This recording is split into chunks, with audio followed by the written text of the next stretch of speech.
yesterday.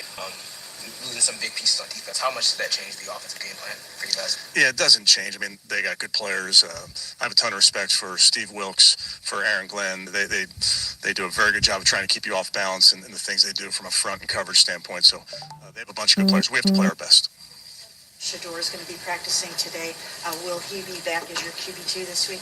Yeah, he'll be limited today, Mary Kay, so need to see how he responds. Obviously, he's pushing very hard in rehab, but need to see how he does over the next couple days. Glenn didn't announce the other day who's going to play quarterback for him. What does that do to you guys if you have to prepare for two different guys? Yeah, obviously two different players, but they're both good in their own right. I mean, Justin Fields is extremely dangerous. Very, very, very fast. They do a great job in the run game. He's a threat. Take all the throws with his arm strength in the pass game, and then he can tuck it and run, as you've seen throughout the season. He's made some huge plays with his legs. Obviously, Terod's a veteran that knows what to do with the football. Very accurate, good athlete. Can make you miss, obviously, as he moves outside the pocket. But a veteran that really operates well. So, I have to be prepared for both guys. How do you think the bye regenerated your guys for this last half of the season? Yeah, I think the bye week, regardless of where it comes, Jeff, you have to recharge, and I think our guys did that. Obviously, have a 9-game season coming up here after 8 in the book, so have to make sure that they're ready in mind, body, and spirit for. Have a charge going forward for these last games for Dylan? I mean, have you given him sort of some mandates or instructions on what you need to see from him to elevate his game? I wouldn't put it that way, Mary Kay, other than to say we have a lot of things that we need to do better offensively in total. Quarterback position, every position, coaching, you name it. So those are, going back to the bye week, you try to study and learn some things and try to make sure that we as coaches are putting our guys in the best position to succeed, and certainly that would get the quarterback as well. A lot about self-evaluation. Coming out of the bye, what do you think, after evaluating your team, where do you think you guys stand? What did you get out of that?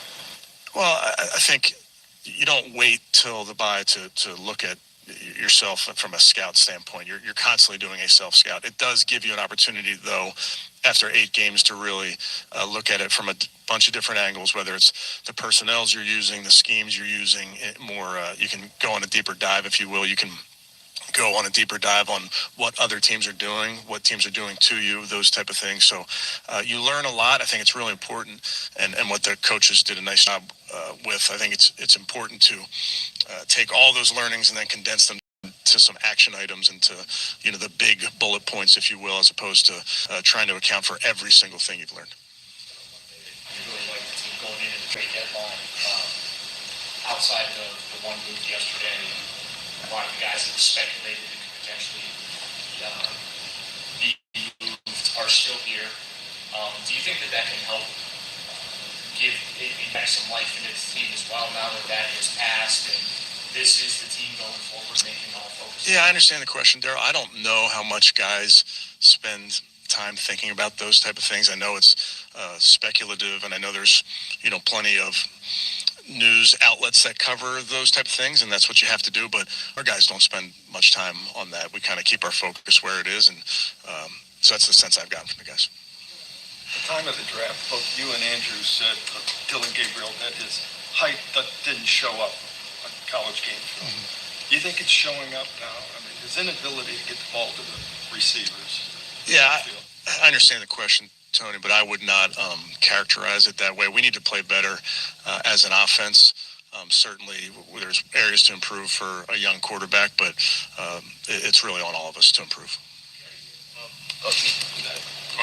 Kevin, with Tommy obviously now taking over play calling duties, in terms of the game plan, does he get more latitude in terms of, does that change? Yeah, I do think it's important with a play caller that you have a call sheet of plays that you're really comfortable with. So certainly this week, making sure Tommy's got the quote-unquote final say. I'm letting him kind of put this thing together. Obviously, I'm helping and making my suggestions, but I want him to feel comfortable and confident with what's on that call sheet.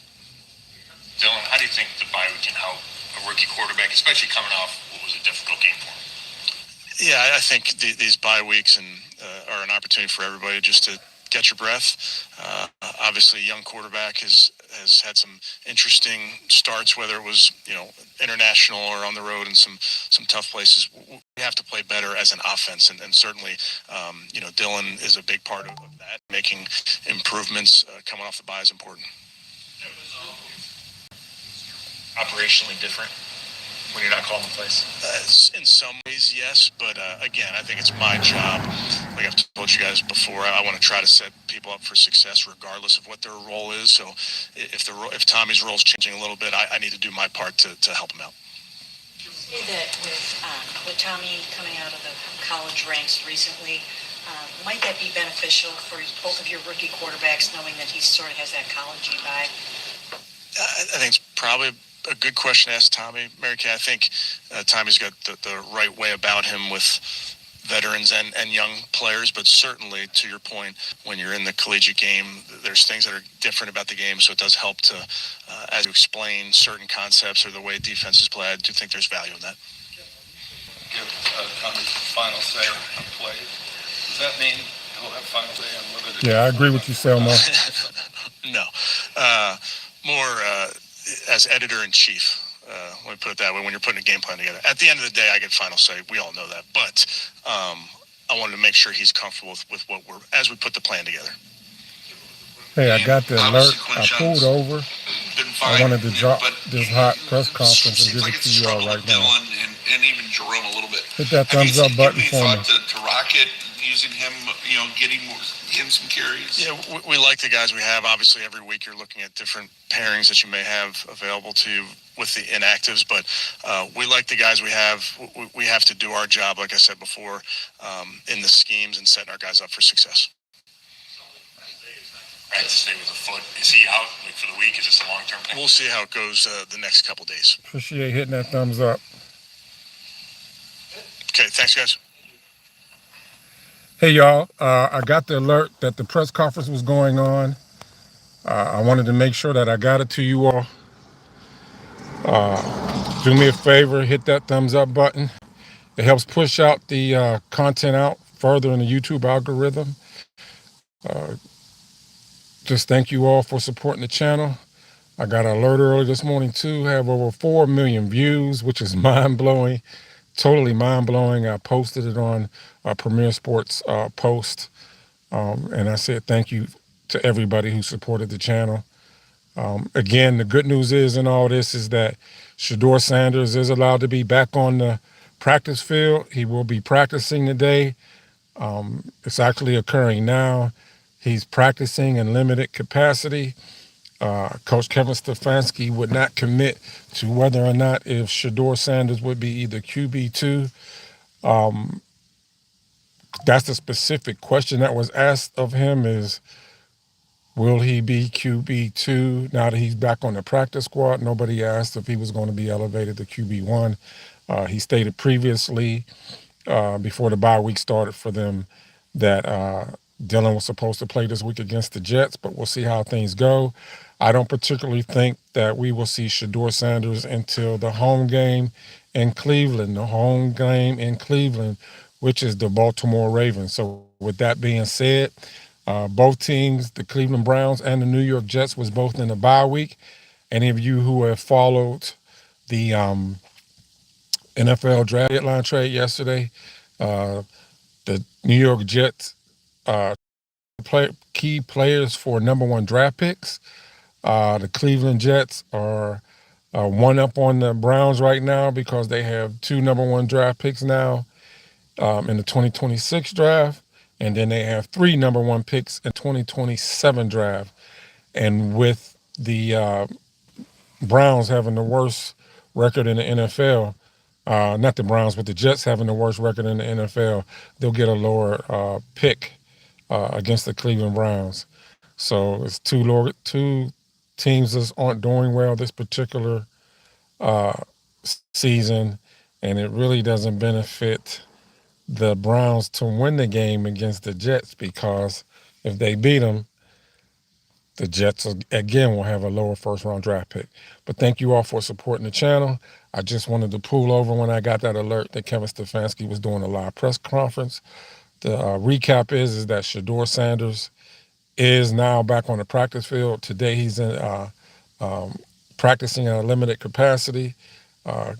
Kevin Stefanski would not commit if Shedeur would be back to QB number 2 this week. He says he has to see how his back is the rest of the week. So there we have it. Shedeur's back on the practice field, started out on back in the limited edition.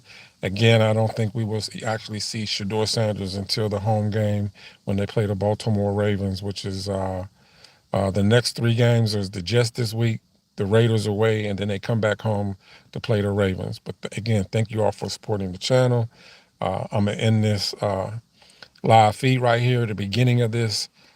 Before I started talking, had Kevin Stefanski addressing the media today. All right, y'all have a blessed day, and thank you all for supporting the channel. Hit that thumbs up. If you're not subscribed, bless the channel, subscribe, and drop comments and let me know your thoughts.